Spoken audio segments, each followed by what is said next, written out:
Pourquoi la destitution d'Emmanuel Macron est impossible? Vous la souhaitez, mais vous ne l'obtiendrez pas.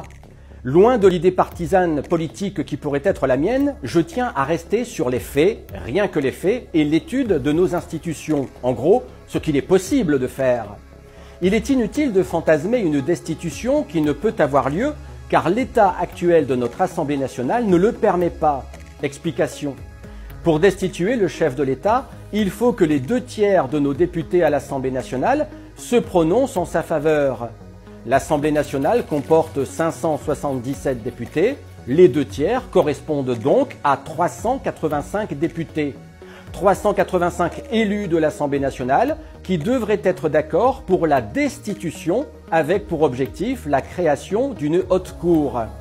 La composition de l'Assemblée nationale actuelle ne permet pas ce vote car Renaissance, le Modem et Horizon détiennent une majorité relative obtenue grâce au plus grand nombre de députés sous la même bannière politique. Avec 251 élus pro-Macron sur 577 députés au total, il ne demeure plus que 326 députés d'opposition, de gauche comme de droite, loin des 385 nécessaires au vote pour un appel à destitution et la constitution d'une haute cour.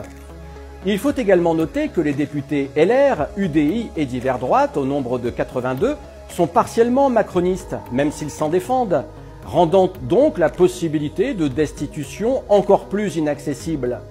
Il ne s'agit pas de souhaiter un événement pour qu'il se produise, sous prétexte que nous n'apprécions pas le chef de l'État.